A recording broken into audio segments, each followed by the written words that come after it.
La cabeza y cuello se forman de un mesénquima que se origina en el mesodermo de la placa lateral y paraxial, en la cresta neural y en las placodas ectodérmicas.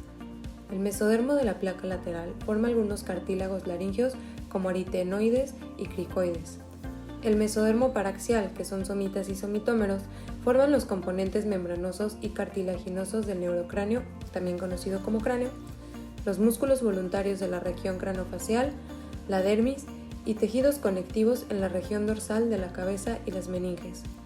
Las células de la cresta neural se originan de regiones del neuroectodermo, del prosencéfalo, mesencéfalo y rombencéfalo. Migran en dirección ventral a los arcos faringeos y en dirección rostral alrededor del prosencéfalo y la cúpula óptica. Forma el viscerocráneo, también conocido como cara, algunas regiones cartilaginosas y membranosas. Por último, las células de las placodas ectodérmicas o placodas epifaringeas forman las neuronas del quinto, séptimo, noveno y décimo ganglio sensitivo craneal. Esto lo hacen junto a la cresta neural. Los arcos faringeos constan de un núcleo de tejido mesenquimatoso cubierto en el exterior por el ectodermo superficial y en el interior por epitelio de origen endodérmico. Son la característica más notoria en el desarrollo de la cara y el cuello y contribuyen al aspecto externo del embrión. Estas aparecen en la cuarta y quinta semana de desarrollo y son separadas por hendiduras faríngeas, pero al mismo tiempo se desarrollan las bolsas faríngeas que aparecen en las paredes laterales de la faringe. Estas contribuyen a la formación del cuello e intervienen en la formación de la cara, la cual está formada al final de la cuarta semana por el estomodeo o la cavidad oral primitiva. A los 42 días se distinguen 5 prominencias mesenquimatosas. El primer arco faríngeo se compone de la apófisis maxilar y la apófisis mandibular. El mesénquima de la apófisis maxilar forma el hueso premaxilar superior, hueso cigomático y parte del hueso temporal. También influye con la formación de los huesos del oído medio. La musculatura abarca los músculos de la masticación, los cuales son el temporal, el macetero y el pterigoideo, el vientre anterior del digástrico, el miloioideo, el tensor del tímpano y el tensor del velo del paladar. Su inervación es por la rama mandibular del nervio trigémino y su inervación sensitiva la tiene de la rama oftálmica, maxilar superior y maxilar inferior del nervio trigémino. El segundo arco faríngeo también se conoce como arco ioideo. Da origen al estribo, a la apófisis estiloide del hueso temporal, al ligamento estiloideo, hasta la menor y la parte superior del cuerpo del hueso ioideo. Sus músculos son el músculo del estribo, el estiloideo, vientre posterior del digástrico, músculo auricular y músculo de la expresión facial. Los músculos anteriores son inervados todos por el nervio facial. El tercer arco faríngeo produce la parte inferior del cuerpo y el asta mayor del hueso ioides. Su musculatura se compone de los músculos estilofaringeos que son inervados por el nervio glosofaríngeo. El cuarto y el sexto arco se fusionan para formar los cartílagos tiroides, cricoides, aritenoides, corniculados y cuneiforme de la laringe. Sus músculos son el cricotiroideo, elevador del velo del paladar y constrictores de la faringe. Estos son inervados por la rama laríngea superior y recurrente del pago. A las 5 semanas de desarrollo, el embrión tiene 4 hendiduras, pero solo una contribuye a su estructura definitiva, debido a que el resto se disuelven con la formación del seno cervical. La parte dorsal de la primera hendidura crea el conducto auditivo externo, y su revestimiento contribuye a la formación del tímpano. La segunda, tercera y cuarta pierden contacto con el exterior. El embrión tiene 4 pares de bolsas faríngeas. La quinta es rudimentaria. El revestimiento endodérmico epitelial de las bolsas produce varios órganos. La primera bolsa faríngea produce la cavidad timpánica y el conducto auditivo o trompa de Eustaquio. La segunda bolsa faríngea produce la amígdala palatina y la fosa amigdalina. La tercera bolsa faríngea produce la glándula parotídea inferior y el timo. La cuarta bolsa faríngea produce la glándula parotídea superior y el cuerpo último braquial, que contiene células parafoliculares de la glándula tiroidea. La lengua aparece aproximadamente en la cuarta semana en forma de dos prominencias linguales laterales y una prominencia medial llamado tubérculo impar. Las tres prominencias se originan del primer arco faríngeo. Asimismo, se forma una segunda prominencia medial que es la cúpula de eminencia hipobranquial en el mesodermo del segundo, tercer y parte del cuarto arco faríngeo. Una tercera prominencia medial marca el desarrollo del epiglotis. Detrás de estas prominencias se encuentra el orificio laríngeo. Las prominencias linguales laterales aumentan su tamaño y se fusionan para dar origen a los dos tercios anteriores de la lengua. Su inervación sensitiva viene de la rama maxilar inferior del nervio trigémino. Un surco en forma de V separa el tercio posterior de la lengua, que se origina del tercer y parte del cuarto arco faríngeo. Su inervación sensitiva la da el nervio glosofaríngeo. La epiglotis es inervada por el nervio laríngeo. La mayoría de la musculatura de la lengua proviene de mioblastos que se originan en las somitas occipitales, inervados por el nervio hipogloso.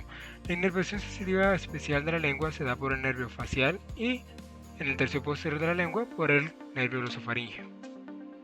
La glándula tiroidea aparece como una proliferación epitelial en el piso de la faringe entre el tubérculo impar y la cópula. Desciende por delante del intestino faríngeo como un divertículo bilobulado y está conectado con la lengua por el conducto tirogloso, que desaparece más tarde. Desciende por el hueso hioides y cartílagos laringeos y en la séptima semana alcanza su posición final frente a la tráquea, pero no empieza a funcionar hasta el tercer mes. Cara. Al final de la cuarta semana aparecen prominencias faciales que se originan del mesenquima de la cresta neural y están formadas por el primer par de arcos faríngeos. Incluye las prominencias maxilares laterales estomodeo, prominencias mandibulares caudales a esta estructura, la prominencia frontonasal que se origina del mesenquima ventral de las vesículas cerebrales y que forma el borde superior de estomodeo, las placodas nasales que se originan a ambos lados de la prominencia frontonasal y se invaginan para formar las fosas nasales y las prominencias nasales en la quinta semana. Las prominencias maxilares crecen en dirección medial y se forma el labio superior, a partir de las dos prominencias nasales mediales y las dos maxilares. Labio inferior y mandíbula se integran a partir de las prominencias mandibulares que se fusionan en la línea media. El surco nasolagrimal separa las prominencias maxilares y las prominencias nasales laterales. Este da origen al conducto nasolagrimal y al saco lagrimal. Cuando se desprende el cordón del surco nasolagrimal, las prominencias maxilares crecen para construir las mejillas y los maxilares. La nariz se forma a partir de 5 prominencias: la prominencia frontonasal, que forma el puente, las nasales mediales, que forman el dorso y la punta de la nariz, y las nasales laterales, que forman los lados. El segmento intermaxilar o premaxila está formado por la fusión de nasales mediales y está compuesto por el componente labial, filtrum, el componente maxilar superior, que son 4 dientes incisivos, y el componente palatino, que es el paladar primario triangular. Forma el paladar primario triangular y guarda continuidad con la porción rostral del tabique nasal. El segmento principal del paladar secundario aparece de las crestas palatinas en la sexta semana y crece oblicuas y hacia abajo a cada lado de la lengua. En la séptima semana se fusionan para formar el paladar secundario. En la región anterior, las crestas se fusionan con el paladar primario y el foramen incisivo es la línea de división. Al mismo tiempo, el tabique nasal crece hacia abajo y se une a la cara cefálica del paladar. Las fosas nasales crecen considerablemente en la sexta semana. Al inicio, la membrana oronasal separa las fosetas de la cavidad oral por medio de las coanas primitivas, detrás del paladar primario. Los senos paranasales se desarrollan como divertículos de pared nasal lateral y se extienden hacia los huesos maxilar, etmoides, frontal y esfenoides. Los dientes se desarrollan de una interacción epitelio-mesénquima entre epitelio oral suprayacente y mesénquima subyacente de la cresta neural. La lámina dental de la sexta semana da origen a las yemas dentales, 10 en maxilar y 10 en mandibular, que forman los componentes ectodérmicos de las piezas dentales. La cara profunda de las yemas se invaginan, lo que da paso a la etapa de casquete del desarrollo de los dientes, constituido por epitelio dental externo y epitelio dental interno y un núcleo de tejido laxo. La mesénquima dentro de la indentación de la yema forma la papila dental. Después de casquete aparece el aspecto de campana, que es llamada etapa de campana. Las células de la mesénquima de papilas adyacentes a capa dental interna se diferencian en odontoblastos que producen dentina. El resto de las células de la papila dental constituyen la pulpa del diente. Las células epiteliales del epitelio dental interno se diferencian en ameloblastos, células formadoras de esmalte. Otro grupo de células integra el nudo de esmalte que regula el desarrollo temprano de los dientes. Los ameloblastos dejan una membrana cutícula dental en la superficie del esmalte y tras la erupción de la pieza dental, esta membrana se desprende. La raíz se forma de la vaina radicular epitelial. Las células mesenquimatosas en contacto con la dentina de la raíz se diferencian en cementoblastos. Fuera de la capa de cemento se da origen al ligamento periodontal. La elongación de la raíz, la corona es impulsada hasta salir en la cavidad oral. La erupción de dientes deciduales o de leche ocurre entre 6 y 24 meses tras nacimiento. Las yemas de dientes permanentes se forman en el tercer mes de desarrollo y se mantienen inactivas por cerca de 6 años.